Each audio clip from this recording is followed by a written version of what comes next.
فاتبعوني يحببكم الله ويغفر لكم ذنوبكم والله غفور رحيم. وقال النبي صلى الله عليه وسلم لا يؤمن أحدكم حتى أكون أحب إليه بوالده وولده والناس أجمعين أو كما قال عليه الصلاة والسلام. সকলে একটু জোরে সোরে আওয়াজ দিয়ে অন্তর খুলে জিকির করি লা ইলাহা ইল্লাল্লাহ লা ইলাহা। আর যার দিলে আছে গো আল্লাহর ভয়, আল্লাহ আল্লাহ সব সময়। যার দিলে আছে গো আল্লাহর ভয়, আল্লাহ আল্লাহ সব সময়। আহার নিদরাত ভালো লাগে না, দুনিয়াদারি ভালো লাগে না, ভালো লাগে শুধু ইল্লাল্লাহ লা ইলাহা লা ইলাহা লা ইলাহা ইল্লাল্লাহ মুহাম্মাদুর রাসূলুল্লাহ। সকলেই আওয়াজ করে পড়েনি সাল্লাল্লাহু আলাইহি ওয়াসাল্লাম। আলহামদুলিল্লাহ। গজারিয়া দক্ষিণ পাড়া ও দক্ষিণ পূর্ব পাড়া কবরস্থানের উন্নয়ন কল্পে দ্বিতীয় বার্ষিক ওয়াজ মাহফিল 3 দিন ব্যাপী তাফসীরুল কোরআন মাহফিলের আজকে তৃতীয় দিন অর্থাৎ সমাপনী দিন। আজকে সম্মানিত সভাপতি এবং উপস্থিত হযরত উলামায়ে কেরাম, আমার সামনে বসা আছেন বৃদ্ধ বাবাজিরা, যুবক ভাইরা, মাসুম বাচ্চারা, পর্দানিশীন মা বোনেরা। সর্বোপরি সেই মালিকের দরবারে লাখ কোটি শুকর ও সুজুদ যে আল্লাহ তাআলা আমাদেরকে জান্নাতি একটি মজমা আসার এবং বসার জন্য তৌফিক দিয়েছেন। এই জন্য আপনারা খুশি না বেজার? জোরে বলেন খুশি না বেজার? আমরা যদি খুশি হয়ে থাকি তাহলে খুশির আওয়াজে আমরা শুকরিয়া আদায় করব। সকলেই জোরে সোরে আওয়াজ দিয়ে বলে আলহামদুলিল্লাহ। তিনার সাথে বিশ্ব নবী আখিরি পয়গম্বর দু জাহানের বাদশাহ সাইয়্যিদুল মুরসালিন খাতামুন নবিয়্যিন রাহমাতুল লিল আলামিন সেই নবীর ভালোবাসা দিলের মধ্যে রেখে সকলেই দরুদ পড়ি সাল্লাল্লাহু আলাইহি ওয়াসাল্লাম। আর একটু আওয়াজ করে বলি সাল্লাল্লাহু আলাইহি ওয়াসাল্লাম। সম্মানিত মুহতারাম হাজিরিন, সময় খুবই অল্প, এই জন্য ভূমিকা বেশি লম্বা করব না, সরাসরি মূল আলোচনা। আমি আপনাদের সামনে পবিত্র কালামে মাজিদ থেকে সূরাতুল আল ইমরানের একটি আয়াত তেলাওয়াত করেছি, একটি হাদিসের টুকরা তেলাওয়াত করেছি। আল্লাহ তাআলা চাহেন তো উক্ত কোরআনের আয়াত এবং হাদিসকে সামনে রেখে আলোচনা করব। সম্মানিত মুহতারাম হাজিরিন, আল্লাহ তাআলার নবী বিশ্ব নবী রাহমাতুল লিল আলামিনকে আল্লাহ রাব্বুল আলামিন দুনিয়ার মধ্যে রহমত স্বরূপ প্রেরণ করিয়াছেন একমাত্র মানব জাতির জন্য। মানব জাতিকে, মানুষদেরকে আল্লাহ রাব্বুল আলামিনের নবীজি আল্লাহ তাআলা এই জন্যই নবীজিকে বানাইছেন, পাঠাইছেন যে মানুষদেরকে যেন গুমরাহির পথ থেকে আলোর দিকে আনতে পারে। কথা বলেন ঠিক না ঠিক? তো সেই নবী আমাদের নবী আখিরি পয়গম্বর বিশ্ব নবী রাহমাতুল লিল আলামিন, যেই নবী সমস্ত নবীদের নবী। কথা বলেন ঠিক না ঠিক? যেই নবীর সুপারিশ ব্যতীত কোন মানুষটা দূরের কথা কোন পয়গম্বর আল্লাহর জান্নাতে প্রবেশ করতে পারবে না। সম্মানিত মুহতারাম হাজিরিন, সেই নবীর উম্মত আমরা হতে পেরেছি, এই জন্য আমরা খুশি না বেজার? জোরে বলেন খুশি না বেজার? আমরা সকলে এই জন্য খুশি। তো নবীজিকে যদি কোনো ব্যক্তি পাইতে চায়, নবীজির সাথে যদি কোনো ব্যক্তি জান্নাত পাইতে চায়, নবীজির সাথে কোনো ব্যক্তি যদি জান্নাতে থাকতে চায়, তাহলে সেই ব্যক্তির জন্য একটা কাজ করা লাগবে। আপনারা সকলে রাজি আছেন তো ইনশাআল্লাহ? মুসলমান ভাইরা, সেই কাজটা কি? বিশ্ব নবীকে নিজের অন্তর থেকে, দিল থেকে ভালোবাসতে হবে। কথা বলেন ঠিক না ঠিক? যার সাথে যার ভালোবাসা, যার সাথে যার মহাব্বত, তার সাথে তার কিয়ামত হাসর নাসর হইবে। মুসলমান ভাইরা, আল্লাহ রাব্বুল আলামিন কোরআনের মধ্যে বললেন, কুল ইন কুনতুম তুহিব্বুনাল্লাহ। হে গো আল্লাহ রাব্বুল আলামিন নবীজিকে ডাকতে বললেন, হে আমার পয়গম্বর, হে আমার রাসূল আপনি শুনেন, কুল আপনি দুনিয়ার সমস্ত মানুষদেরকে বলে দিন, ইন কুনতুম তুহিব্বুনাল্লাহ, যারা আমি আল্লাহকে ভালোবাসে বা ভালোবাসতে চায় তারা যেন ফাত্তাবিউনি, আপনি নবীর অনুকরণ করে আপনি নবীকে তারা যেন ভালোবাসে, মহব্বত করে। দুনিয়ার মানুষগুলা যদি আপনি নবীকে ভালোবাসতে পারে, মহব্বত করতে পারে, অনুসরণ করতে পারে, আল্লাহ বললেন ইউহিব্বুকুমুল্লাহ, স্বয়ং আমি আল্লাহ তাআলাই দুনিয়ার মানুষকে ভালোবাসবো। আল্লাহু আকবার। তাহলে নবীজিকে ভালোবাসলে আল্লাহ ভালোবাসবে, কোরআনে আছে, কথা বলেন ঠিক না ঠিক? আল্লাহ বলেছেন ইউহিব্বুকুমুল্লাহ, আমি আল্লাহ তাআলাই তাদেরকে ভালোবাসবো যারা আমার নবীকে ভালোবাসবে। আল্লাহ বলেন শুধু আমি আল্লাহ ভালোবাসাই শেষ করব না।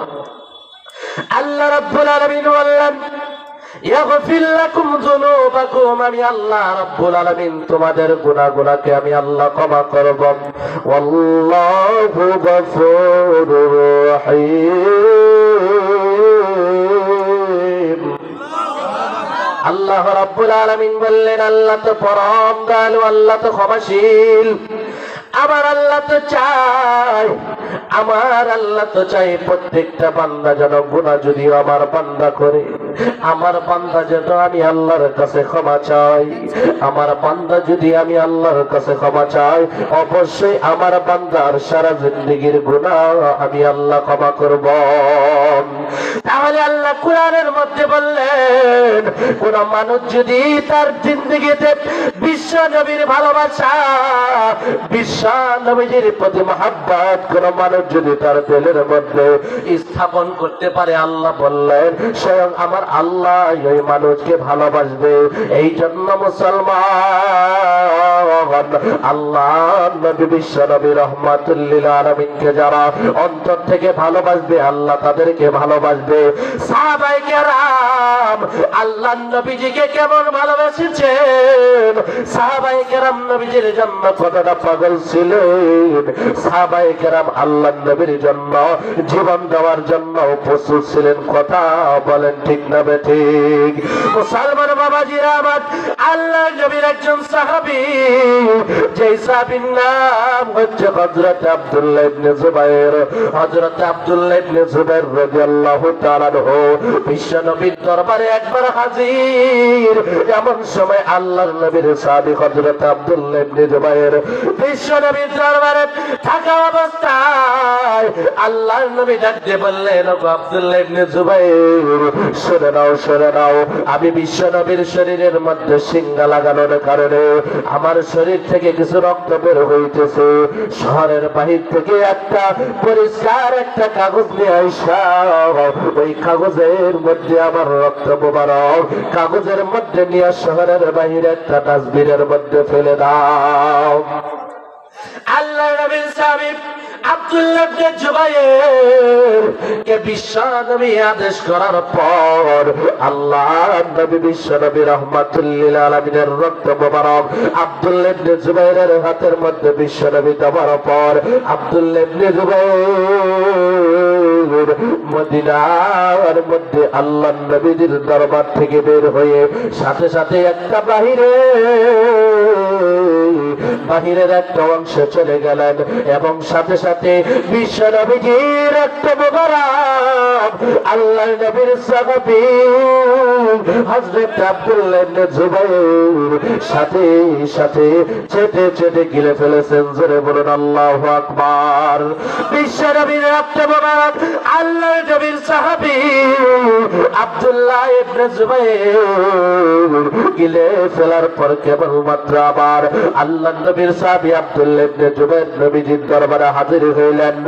আল্লাহ নবীর সাহাবী আব্দুল্লাহ ইবনে জুবাইর আল্লাহ নবীর দরবারে হাজির হওয়ার পর এমন সময় আল্লাহ নবী ডাক দিয়ে বললেন, ওগো আব্দুল্লাহ ইবনে জুবাইর, তোমার হাতের মধ্যে যেই রক্তটুকু আমি দিলাম সেই রক্ত মোবারক তুমি কি করেছ?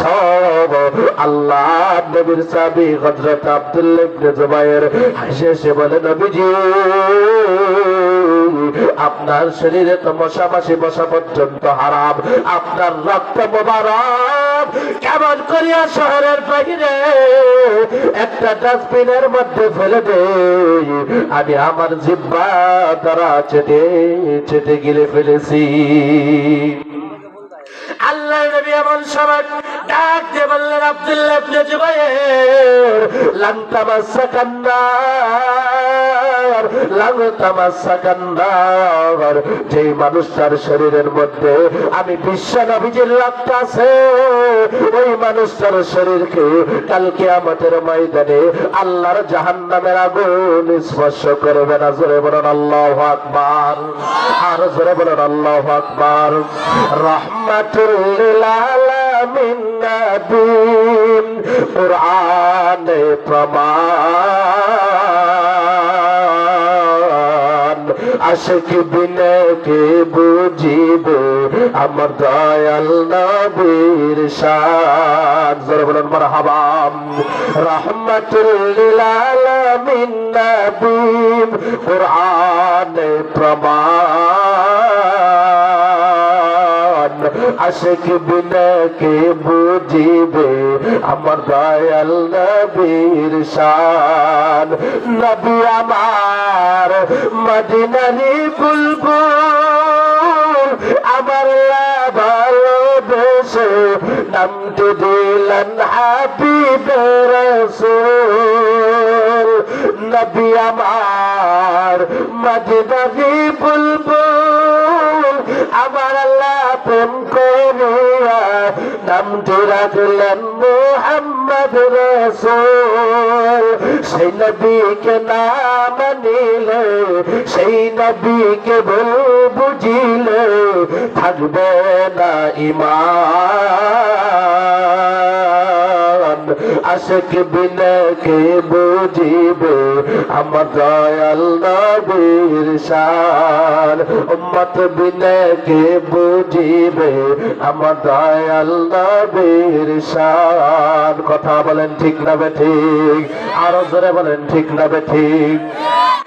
আমার পুকুরি আর মুসলমান বাবা গভীর মনোযোগ দিয়ে শুনবেন রে বাবা। আল্লাহ নবী বিশ্ব নবী রাহমাতুল লিল আলামিনকে গাছপালা মহব্বত করেছে। আল্লাহ নবী বিশ্ব নবী রাহমাতুল লিল আলামিনকে বনের হিংস্র পানি পর্যন্ত ভালোবেসেছে, মহব্বত করেছে। আল্লাহ নবী বিশ্ব নবী রাহমাতুল লিল আলামিনকে বনের হিংস্র পানি পর্যন্ত কেমন ভালোবেসেছে। আল্লাহ নবী বিশ্ব নবী রাহমাতুল লিল আলামিন মক্কা মদিনার মধ্যে নবী আমার ভ্রমণ করতেন। আল্লাহ নবী বিশ্ব নবী রাহমাতুল লিল আলামিন যে গাদার মধ্যে উঠিয়া নবী আমার মক্কার মধ্যে বিভিন্ন প্রান্তরে নবী আমার ভ্রমণ করতেন, নবী আমার সফর করতেন। যে গাদার মধ্যে উঠিয়া চলাচল করতেন ওই গাদাটা হঠাৎ করে শুনতে পাইল নবী মুহাম্মদুর রাসূলুল্লাহ দুনিয়ায় নাই। কিতাবের মধ্যে আছে রে বাবা আল্লাহ নবীর ভালোবাসায় ওই গাধাটার নাম ছিল ইয়াফর।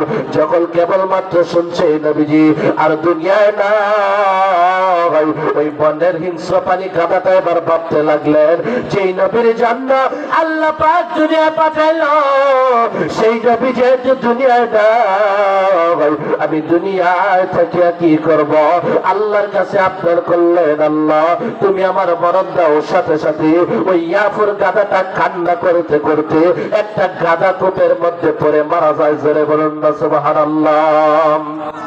মুসলমান বাবাজিরা আমার গাছ কেমন আল্লাহ নবীকে ভালোবেসেছে এমন মহব্বত গাছ নবীজিকে করেছে। আল্লাহ নবী বিশ্ব নবী রাহমাতুল লিল আলামিন মসজিদে নববীতে কেবলমাত্র নবীজি যখন নামাজ পড়ায় ওই মসজিদে নববীর মুয়াজ্জিন ছিলেন হযরত বেলাল। হযরত বেলাল রাদিয়াল্লাহু তাআলা আনহু ছিলেন মসজিদে নববীর মুয়াজ্জিন। ওই মসজিদের ইমাম এবং খতিব ছিলেন আমার আল্লাহ নবী। জোরে বলুন না সুবহানাল্লাহ। আর তো জোরে বলুন সুবহানাল্লাহ। আল্লাহ নবী বিশ্ব নবী রাহমাতুল লিল আলামিন মসজিদে নববীর মধ্যে নবী আমার জুমার দিন খুতবা দেয় একটা খেজুর গাছের মধ্যে দরিয়া। যেই খেজুর গাছটার নাম হচ্ছে উস্তুরে হান্নান। ওই উস্তুরে হান্নান খেজুর গাছের মধ্যে খেলাম দিয়া অথবা ওই উস্তুরে হান্নান খেজুর গাছের মধ্যে দরিয়া নবী আমার জুমার দিন খুতবা দেয়। মসজিদে নববীর জন্য তখন পর্যন্ত কোনো ভালো মেম্বার বানানো হয় নাই। মেম্বার মানে হচ্ছে এটাই জুমার দিন হুজুররা যে সিঁড়ির মধ্যে বসে ওয়াজ করে সেটাকেই মেম্বার মিম্বার বলা হয় বা সিংহাসন বলা হয়।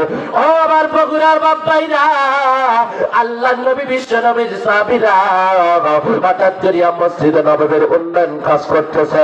এমন সময় নবীজির একজন সাহাবী দাঁড়ায় মসজিদের মধ্যে বললেন, ইয়া রাসূলুল্লাহ, ইয়া হাবিবাল্লাহ, নবীজি আপনি তো দাঁড়ায় দাঁড়ায় খুতবা দেন, আপনার জন্য মসজিদে নববীর জন্য সুন্দর একটা মেম্বার আমি বানাতে চাই।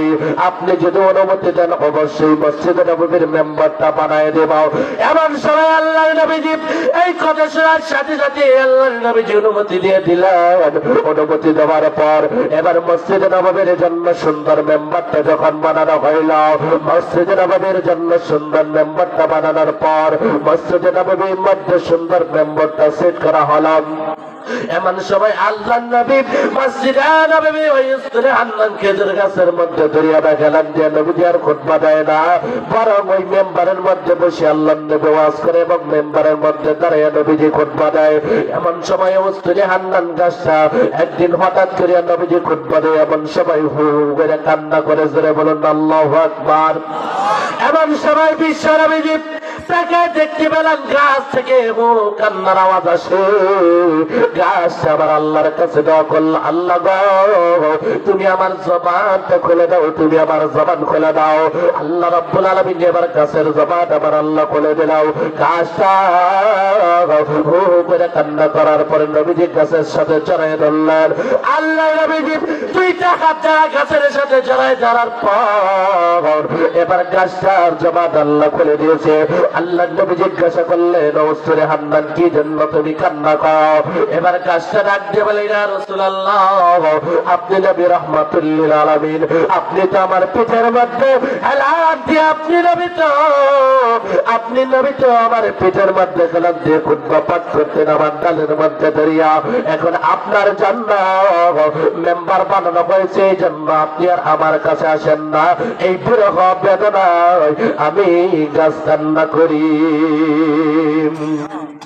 রহমতে আলম নবী নবী জাহান সাহাবারা তরবান ওই নবীজির খাম। বলেন সবাই, রহমতে আলম নবী নবী জাহান সাহাবিরা তরবান ওই নবীজির ঘাম, সাহাবিরা তরবান ওই নবীজির ঘাম। শোনো জানো মানো কেমন আমার নবীজি, যাহার লাগি পাগল সদা চন্দ্র সূর্য তারকারাজি। আসতে বলে ঠিক তবে ঠিক, আর আসতে বলে ঠিক তবে ঠিক। যাহার লাগি পাগল সদা চন্দ্র সূর্য তারকারাজি। তোমরা আর শুনবানি সুন্দর কাহিনী, তোমরা আর শুনবানি সুন্দর কাহিনী। জান্নাতের রুমে রুমে লেখা নবীর নাম, জান্নাতের রুমে রুমে লেখা নবীর নাম। উস্তনে হান্নানা একটা খেজুর গাছের নাম, যাহাদরে খুতবা দিতেন রাসূল আকরাম। গাছটা নবীর বিরাহে কাঁদিতে রহে, গাছটা নবীর বিরাহে কাঁদিতে রহে। জান্নাতের রুমে রুমে লেখা নবীর নাম, জান্নাতের রুমে রুমে লেখা নবীর নাম। সেই নবীর সাথে কার কার জান্নাতে থাকতে মনে চায়? দুটা হাত আল্লাহকে দেখে দেন। নারে তাকবীর, নারে তাকবীর। আল কোরআনের আলো, আল হাদিসের আলো, আল হাদিসের আলো। কোরআন হাদিস যেখানে, গান বাজনা যেখানে, শুধু মুখে বললেই হবে না, শুনলেই ডিসেম্বরের মধ্যে ঝাঁকা ডাকা না দেখে এমন যুবক আছে না নাই? জোরে বলেন। এগুলো করা যাবে না। কথা বলে ঠিক না ঠিক? ওয়াজে কান্না শুনলাম, হুজুর তো ভালোই গজল বলে, খুব ভালো লাগে, কিন্তু আবার গানের মজমা জমাইলে সেই জায়গায় আগে আগে বসে এমন মুসলমান আছে না নাই? শুধুমাত্র যুবকদের মধ্যেই খেলতে নয়, এই বর্তমান সমাজে বৃদ্ধ মানুষদেরকেও পাওয়া যায়। কথা বলে ঠিক না ঠিক? লজ্জা সরঞ্জাম ভালাই দিছে। কথা বলে ঠিক না ঠিক? বিন্দু পরিমাণ লজ্জা যাদের নাই, এই সমস্ত মুসলমান ওই নাচ গানের আড্ডায় থাকতে পারে। কথা বলে ঠিক না ঠিক? এই জন্য বগুড়ার যুব সমাজকে আমি বলে যাই, দুইটা হাত পায়ের মধ্যে দিয়ে, দুইটা হাত আপনাদের পায়ের মধ্যে দিয়ে বলে যায়, এত সুন্দর মাহফিলের আয়োজন করার পরেও যুবকরা আসার পরে খুব আপ্যায়ন করেছে, যুবকরা আসার পর খুব সম্মাননা করেছে। এই যুবকরা আমার মনে হয় কখনো এই বগুড়ার যুবকরা গান বাজনার মধ্যে লিপ্ত হতে পারে না। এই জন্য আমরা সকলেই কোরআন মানি, নবীজির সাথে জান্নাতে থাকতে চাই। কথা বলেন ঠিক না ঠিক? বাবা মুসলমান, আমার বাংলাদেশের ফেনী জেলার একজন বাদশা, ফেনী জেলার একজন ব্যারিস্টার ছিলেন, যার নাম ছিল ব্যারিস্টার সানাউল্লাহ। হয়তো বা কেউ কেউ নাম শুনছেন। এই ব্যারিস্টার সানাউল্লাহ একটা ঘটনা আপনাদেরকে শোনায় যায়, আপনারা শুনবেন তো ইনশাআল্লাহ। মুসলমান বাবাজিরা, আমার ইতিহাসের পাতায় আজ পর্যন্ত লেখা আছে অনেকদিন পূর্বের কথা, অনেকদিন আগের কথা। বাংলাদেশের ফেনী জেলার একজন ব্যারিস্টার ছিল। ফেনী জেলার ব্যারিস্টার, যার নাম হচ্ছে সানাউল্লাহ। ফেনী জেলার ব্যারিস্টার সানাউল্লাহ আল্লাহ নবীর জন্য কেমন পাগল ছিল। বাংলাদেশের ফেনী জেলার ব্যারিস্টার সানাউল্লাহ আইনের খাতা উল্টায়। ব্যারিস্টার সানাউল্লাহর মুখের মধ্যে দরুদ শরীফ, ব্যারিস্টার সানাউল্লাহর পকেটের মধ্যে মেসওয়াক, ব্যারিস্টার সানাউল্লাহ লম্বা জামা পরে, ব্যারিস্টার সানাউল্লাহর মুখের মধ্যে সুন্দর দাড়ি। ব্যারিস্টার সানাউল্লাহ আল্লাহ নবীর পাগল। ব্যারিস্টার সানাউল্লাহ, ব্যারিস্টার সানাউল্লাহ তার চাকরির টাকা দিয়ে, ব্যারিস্টার সানাউল্লাহ তার পেনশনের টাকা দিয়ে ব্যারিস্টার সানাউল্লাহ চালান কোটা বানায় নাই, ঘর বাড়ি বানায় নাই। ব্যারিস্টার সানাউল্লাহ সারা চিত্রিতে সুন্নাত মোতাবেক গঠন করেছে। বাংলাদেশের ফেনী জেলার ব্যারিস্টার সানাউল্লাহ হঠাৎ করে একদিন দোয়ার মধ্যে বলে, আল্লাহ গো, তোমার নবীর সাথে আমি সাক্ষাৎ করতে চাই, তোমার নবীর রওজা মোবারকে আমি যাইতে চাই, সেই তৌফিক তুমি আমাকে দিও। ব্যারিস্টার সানাউল্লাহ দোয়া করার পর দোয়া আল্লাহ কবুল করেছেন। ব্যারিস্টার সানাউল্লাহ মক্কা নগরীতে উপস্থিত। ব্যারিস্টার সানাউল্লাহ মক্কা নগরীতে উপস্থিত হওয়ার পর বাংলাদেশের ব্যারিস্টার সানাউল্লাহ এবার মক্কা নগরীতে কাবা শরীফ তাওয়াফ করছে। মদিনার দিকে ব্যারিস্টার সানাউল্লাহ রওনা হয়েছে। কেবলমাত্র যখন মদিনার মধ্যে সবুজ সবুজ মিনার গুলা ব্যারিস্টার সানাউল্লাহ দেখতে পায়, সাথে সাথে একটা দৌড় মারে গাড়ি থেকে লাইমা দেয়। ব্যারিস্টার সানাউল্লাহ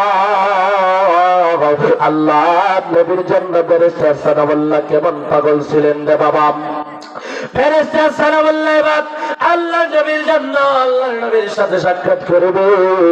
ব্যারিস্টার সানাউল্লাহ মদিনার মাটিতে পা দেওয়ার পরই ব্যারিস্টার সানাউল্লাহ একটা ওয়াদা করেছিল, এবং কি একটা ব্যারিস্টার সানাউল্লাহ একটা কথা বলেছিলেন, মদিনার মাটিতে পা আমি রাখলাম, আমি আল্লাহ নবীর দরবারে গিয়ে সালাম দিব, আমার নবী যদি আমার সালামের জবাব না দেয়, আমি ব্যারিস্টার সানাউল্লাহ আমার নবীর এই মদিনার এক গ্লাস পানি আমি ব্যারিস্টার সানাউল্লাহ পান করব না। কথা বুঝতেছেন ক্লিয়ার? মুসলমান বাবাজিরা, আমার ব্যারিস্টার সানাউল্লাহ এবার মদিনার মধ্যে ব্যারিস্টার সানাউল্লাহ আগমন করার পর সাথে সাথে বললেন, আমার নবী যদি আমার সালামের জবাব না দেয়, এক গ্লাস পানি আমি মদিনার পান করব না। এবার ব্যারিস্টার সানাউল্লাহ আল্লাহ নবীর পাগল। ব্যারিস্টার সানাউল্লাহ এবার নবীজির রওজার সামনে যাইয়া আল্লাহ নবীকে ব্যারিস্টার সানাউল্লাহ প্রথম দিন নবীজিকে সালাম দেয়। ব্যারিস্টার সানাউল্লাহ প্রথম দিন নবীজিকে সালাম দেওয়ার পর এবার আল্লাহ নবীর পাগল ব্যারিস্টার সানাউল্লাহ তো ওয়াদা করেছিল, ব্যারিস্টার সানাউল্লাহ তো প্রতিশ্রুতি করেছিল, যদি নবীজি সালামের জবাব না দেয় এই মদিনার এক গ্লাস পানিও পান করব না। ব্যারিস্টার সানাউল্লাহ প্রথম দিন আমার নবীর রওজার সামনে যেয়ে ব্যারিস্টার সানাউল্লাহ সালাম দেয়। সালাম দেওয়ার পর ব্যারিস্টার সানাউল্লাহ সালামের জবাব প্রথম দিন পায় না। ব্যারিস্টার সানাউল্লাহ সানাউল্লাহ এক গ্লাস পানিও খায় না। ফেরেশতা সানাউল্লাহর সাথে তার সঙ্গ পঙ্গতার সাথে যারা ছিল তারা ডাক দিয়ে বলে, ও ফেরেশতা, আপনি কি জন্য আপনি মদিনার এক গ্লাস পানি খান না?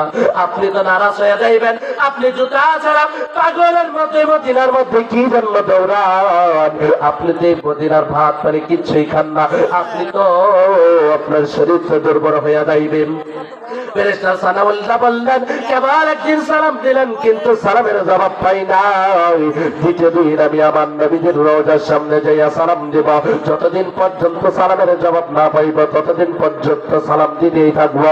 তৃতীয় দিন বাংলাদেশের ফেনী জেলার ফেরেশতা সানাউল্লাহ এবার নবীজির দরবারের সামনে যাইয়া আল্লাহর নবীর রওজার সামনে যাইয়া সালাম দিলেন। সালামের জবাব দ্বিতীয় দিন ফেরেশতা সানাউল্লাহ পায় নাই। তৃতীয় দিন কেবলমাত্র আল্লাহ নবী আসে, ফেরেশতা সানাউল্লাহ কেবলমাত্র নবীজির রওজার সামনে গেছে। নবীজির রওজার সামনে যাওয়ার পর ফেরেশতা সানাউল্লাহ আল্লাহর নবীজিকে সালাম দিছে। সালাম দেওয়ার সাথে সাথে মদিনা থেকে নবীজির রওজা থেকে সালামের উত্তর আসে, ওয়া আলাইকুমুস সালাম ইয়া উম্মতি সানাউল্লাহ। আল্লাহু আকবার, আর আল্লাহু আকবার। তৃতীয় দিন সালামের জবাব আসে, ওয়া আলাইকুমুস সালাম ইয়া উম্মতি সানাউল্লাহ। আল্লাহর নবী বিশ্বনবী রাহমাতুল লিল আলামিনের রওজা থেকে তৃতীয় দিন যখন সালামের জবাব আসে, ওয়া আলাইকুমুস সালাম ইয়া উম্মতি সানাউল্লাহ, আল্লাহর নবী বিশ্বনবী রাহমাতুল লিল আলামিনের আশিক ফেরেশতা সানাউল্লাহ সালামের জবাব পাইয়া খুবই আনন্দিত বেহুশ হয়ে গেছে। সাথে সাথে একটা দরমাইনা মসজিদে নববীর মধ্যে ফেরেশতা সানাউল্লাহ হাজির। ফেরেশতা সানাউল্লাহ মসজিদে নববীর মধ্যে যাইয়া ফেরেশতা সানাউল্লাহ এবার কেবলমাত্র ঘুম আসে। ঘুমের ঘরে আমার নবী ফেরেশতা সানাউল্লাহ স্বপ্নে যুগে সাক্ষাৎ। এবার আল্লাহর নবীকে ফেরেশতা সানাউল্লাহ স্বপ্নে যুগে সালাম দিলেন।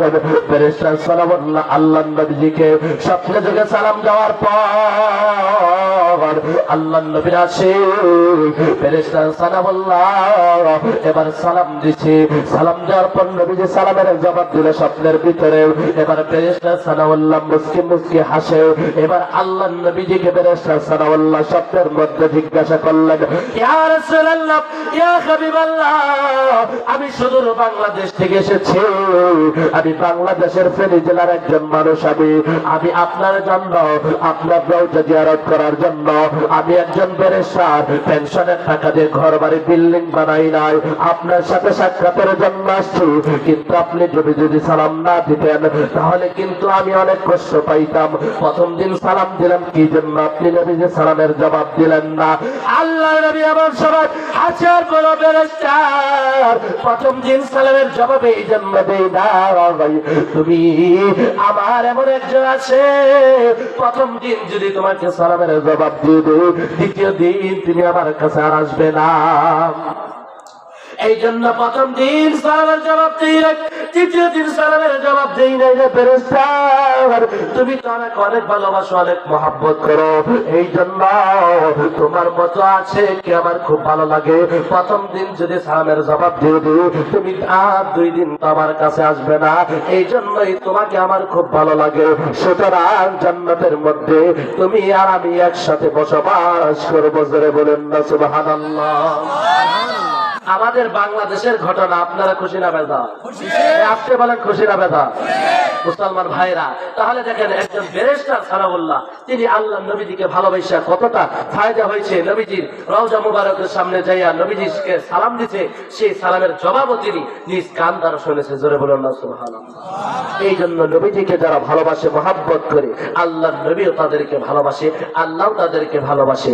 আল্লাহ রাব্বুল আলামিনের নবীজি এই জন্যই হাদিসের মধ্যে নবী আমার বললেন, ক্বালান নবী সাল্লাল্লাহু আলাইহি ওয়াসাল্লাম, লা ইউমিনু আহাদুকুম হাত্তা আকুনা আহাব্বা ইলাইহি মিন ওয়ালিদিহি ওয়া ওয়ালাদিহি ওয়ান والناس أجمعين আল্লাহ নবীজি বললেন লা ইউমিনু আহাদুকুম হাত্তা ততক্ষণ পর্যন্ত কোন মানুষ প্রকৃত ঈমানদার মুমিন হতে পারবে না যতক্ষণ পর্যন্ত আকুনা আহাব্বা ইলাইহি মিন ওয়ালিদিহি ওয়া ওয়ালাদিহি ওয়ান নাসি আজমাইন তার বিবি বাচ্চা তার সম্পদ এবং কি ওয়ান নাসি আজমাইন তার জীবনের চেয়ে আল্লাহর নবীকে ভালো না বাসবে ততক্ষণ পর্যন্ত কোন মানুষ ঈমানদার মুমিন হইতে পারবে না হয়তো হতে পারে আপনি 5 ওয়াক্ত নামাজি 5 ওয়াক্তের মধ্যে 10 ওয়াক্ত নামাজি আপনি হতে পারেন হয়তো আপনার কলব যদি জারি হয় জীবনে একবার নামাজ পড়লেও চলবো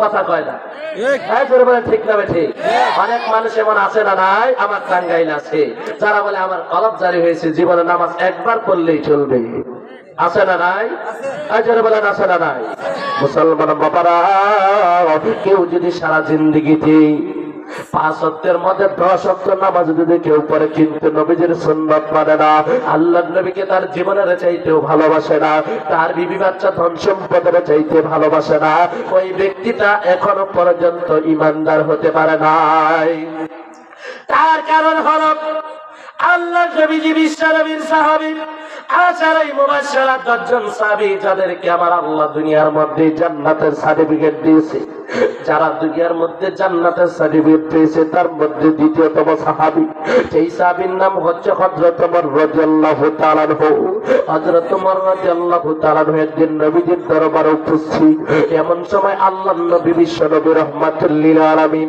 ডাক দিয়ে বললেন ওমর রে তুমি আমাকে কেমন ভালোবাসো কেমন মহব্বত তুমি করো আল্লাহ নবীর সাহাবী হযরত ওমর ডাক দিয়ে বললেন ওগো নবীজি আপনাকে আমি অনেক ভালোবাসি অনেক মহব্বত করি আল্লাহ নবী বললেন তুমি এখন পর্যন্ত ঈমানদার হইতে পারো নাই হযরত ওমর স্তব্ধ হয়ে গেল কি জন্য এখন পর্যন্ত ঈমানদার হতে পারে নাই আল্লাহ নবী বললেন ওমর রে তুমি কি তোমার জীবনের চাইতে আমাকে বেশি ভালোবাসো কিনা তুমি কি তোমার জীবনের চাইতে আমাকে মহব্বত করো কিনা এমন সময় হযরত ওমর স্তব্ধ হইয়া হযরত ওমর ডাক দিয়ে বললেন নবীজি না না আমি সত্য কথা আপনার কাছে বলবো আমি ওমর তো আমার জীবনের চাইতে আপনাকে বেশি ভালোবাসি না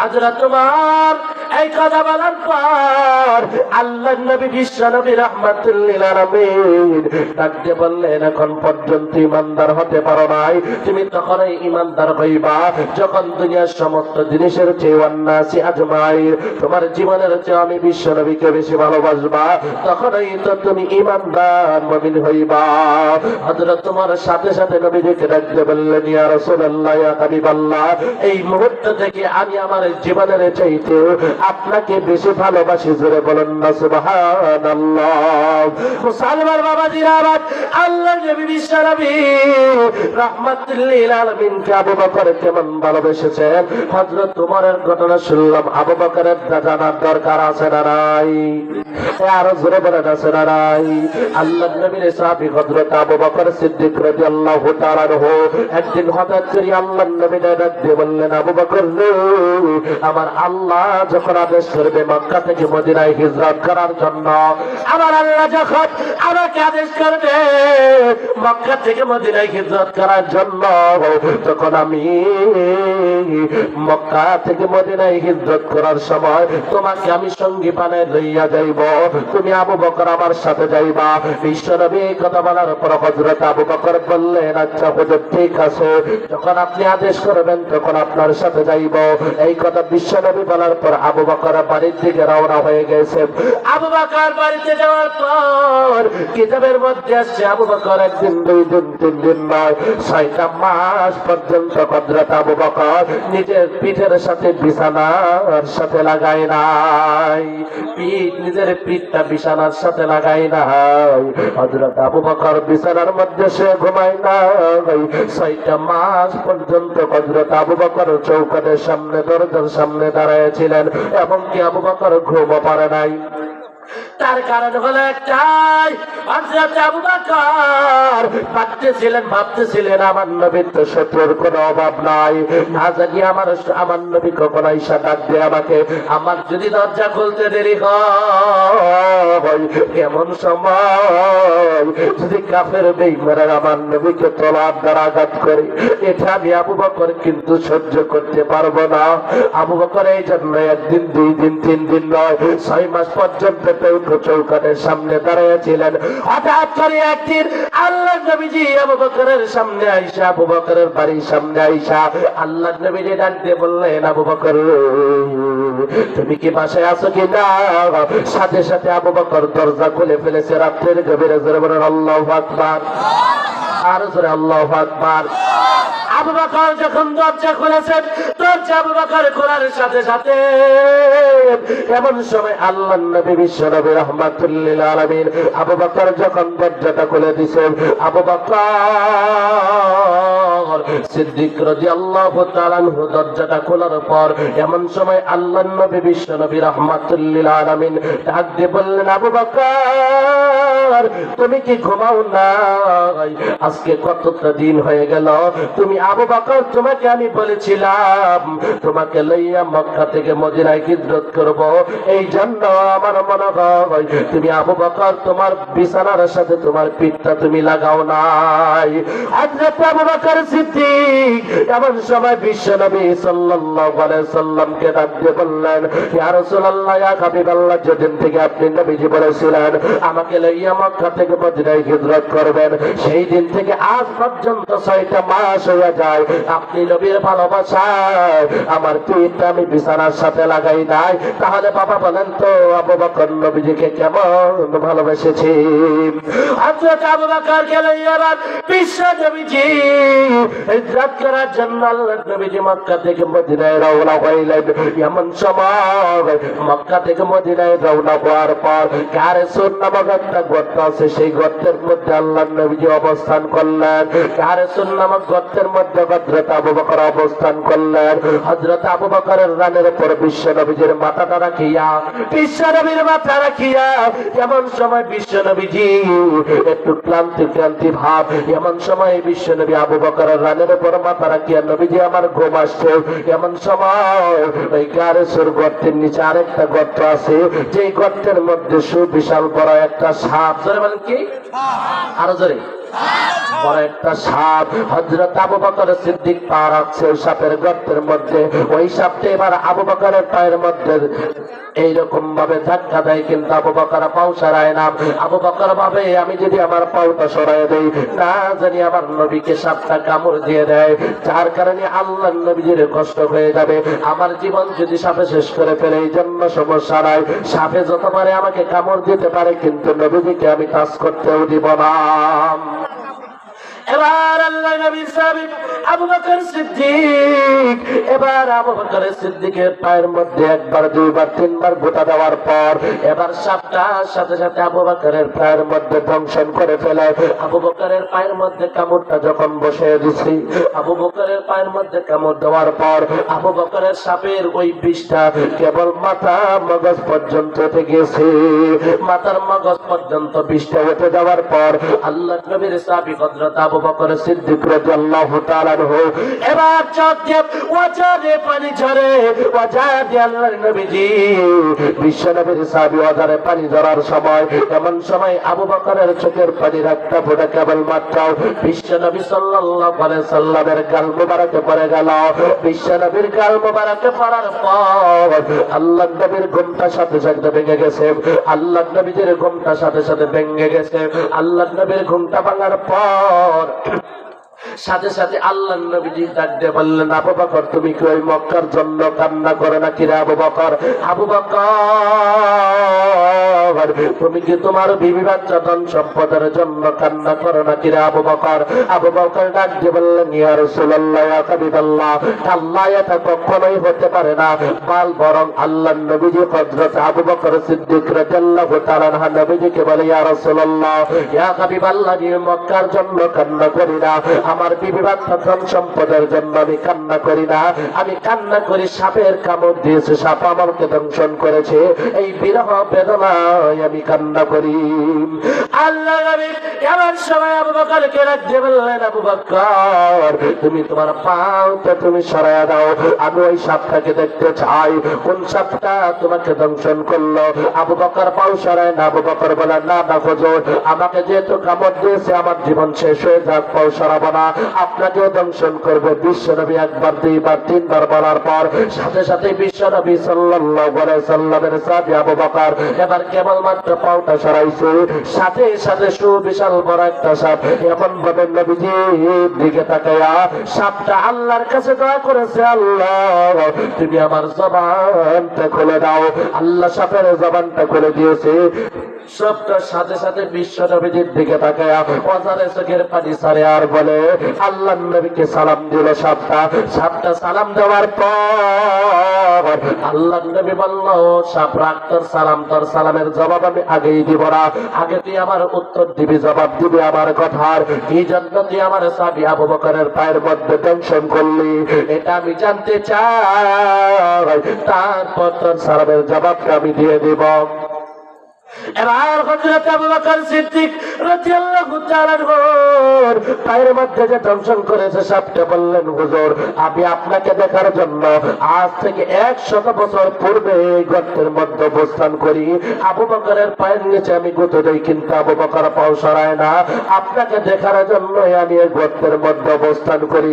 এমন সময় বিশ্ব নবীজির লালা মোবারক আবু বকরের যে পায়ের মধ্যে যে জায়গায় সাপটা কামড় দিয়েছিল সেই জায়গায় লাগাই দেওয়ার সাথে সাথে আবু বকরের সমস্ত বিষ ব্যথা ভালো হইয়া যায়।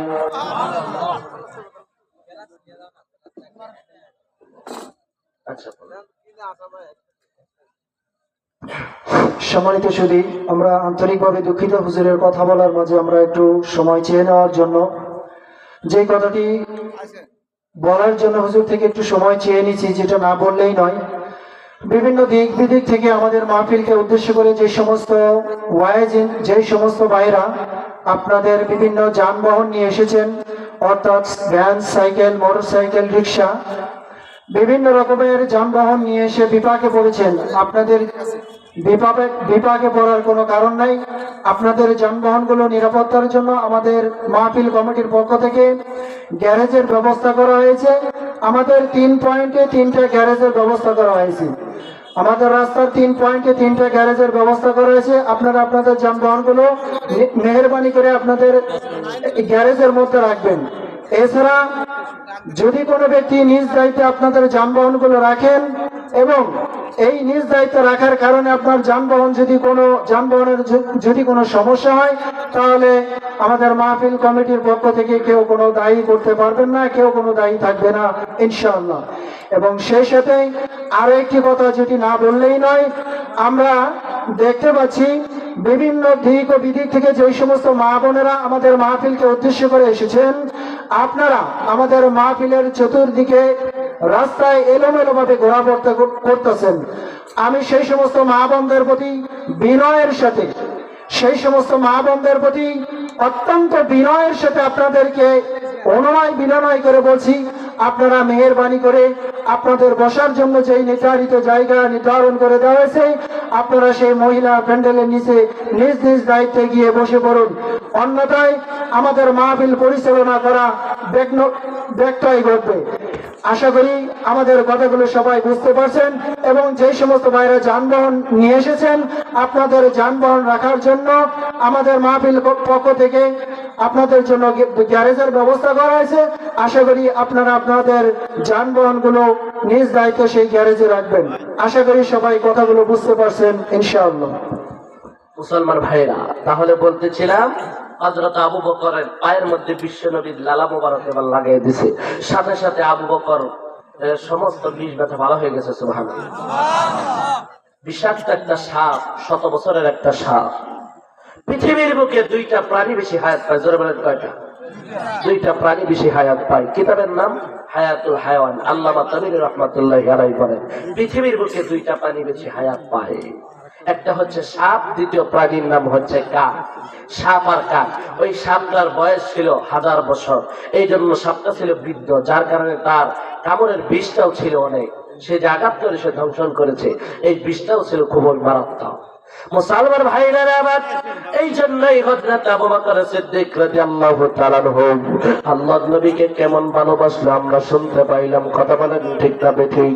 হযরত আবু বকর শুধুমাত্র এমন ভাবেই নিজের জীবন দিয়ে ভালোবাসা নাই, আল্লাহর নবীর সাহাবী হযরত আবু বকর সিদ্দিক রাদিয়াল্লাহু তাআলা আনহু তাবুকের যুদ্ধে যাওয়ার পূর্বে আল্লাহর নবী একবার আবু বকরকে ডাক দিয়ে বললেন, আবু বকর, তাবুকের যুদ্ধে আমরা সকলে অংশগ্রহণ করব। সাহাবায়ে কেরামদেরকে বললেন, তাবুকের যুদ্ধে অংশগ্রহণ করার পূর্বে আমরা কিছু মান সম্মান সংগ্রহ করব, ধন সম্পদ সংগ্রহ করব। যে যা পারো আল্লাহর হস্তে আল্লাহর নবীর দরবারে হাজির করো, আমরা এই মাল সামান গুলো ব্যবহার করব এবং কি কিছু খাবার তোমরা সংগ্রহ করে নিয়ে আসো। এমন সময় সাহাবায়ে কেরাম সেই চাঁদাগুলো দেওয়া শুরু করে দিল। সকলেই যে যা পারে যার যার সামর্থ্য অনুযায়ী দিতে শুরু করলো। আল্লাহর নবীর সাহাবী হযরত ওমর রাদিয়াল্লাহু তাআলা আনহু তার সংসার থেকে অর্ধেক সংসারের যত সম্পদ ছিল সমস্ত কিছুই তাবুকের যুদ্ধের জন্য অংশগ্রহণ করবে এই জন্য দিয়ে দিল। আল্লাহর নবীর সাহাবী হযরত আবু বকর এমন সময় তিনি তার জানমাল দিয়ে তো আল্লাহর নবীকে ভালোবাসে এবং কি হযরত আবু বকর তার সমস্ত ধন সম্পদ তাবুকের যুদ্ধের জন্য তিনি রেডি করে প্রস্তুত করে রেখেছেন। এমন সময় আল্লাহর নবী ডাক দিয়ে বললেন, ও আবু বকর, তুমি কি জন্য এই সমস্ত ধন সম্পদ দিয়ে দিলা? তোমার বাড়িতে তোমার ফ্যামিলি বিবি বাচ্চা আছে, তাদেরকে তুমি কি রেখে আসলা? তাদের জন্য কি রেখে আসলা? আল্লাহর নবীর সাহাবী হযরত আবু বকর ডাক দিয়ে বলেন, তাদের জন্য আমি আল্লাহ এবং আল্লাহর রাসূলকে রেখে এসেছি। মুসলমান বাবাজিরা, আল্লাহ নবীর একজন ছোট্ট সাহাবী, যেই সাহাবীর নাম হচ্ছে হযরত তালহা রাদিয়াল্লাহু তাআলা আনহু। হযরত তালহা রাদিয়াল্লাহু তাআলা আনহুর পিতার নাম ছিল হযরত বারা রাদিয়াল্লাহু তাআলা আনহু। হযরত বারা রাদিয়াল্লাহু তাআলা আনহুর সাথে নবীজির সাথে ভালো সম্পর্ক। হযরত বারার সাথে নবীজির সাথে অনেক সময় কথা হয়, কথোপকথন হয়, খুব ভালোভাবে তারা আল্লাহর নবীর সাথে কথাবার্তা বলে। এমন সময় হঠাৎ করে একজন তালহা রাদিয়াল্লাহু তাআলা আনহু, বারা রাদিয়াল্লাহু তাআলা আনহুর সন্তান। তালহা তখন ছোট্ট মানুষ। এমন সময় হযরত তালহা তার পিতাকে ডাক দিয়ে বললেন, আব্বা যান, আপনি তো প্রতিদিন আমার নবীর সাথে সাক্ষাৎ করার জন্য যান, আমার তো মনে চায় আল্লাহর নবীর সাথে যেন আমি সাক্ষাৎ করতে পারি। হযরত তালহা রাদিয়াল্লাহু তাআলা আনহু তার পিতা বারাকে এই কথা বলার পর হযরত তালহা রাদিয়াল্লাহু তাআলা আনহুর বাবা হযরত বারা রাদিয়াল্লাহু তাআলা আনহু তাকে বলল, সন্তান রে, যাও আমার নবীর সাথে তুমি সাক্ষাৎ করাও।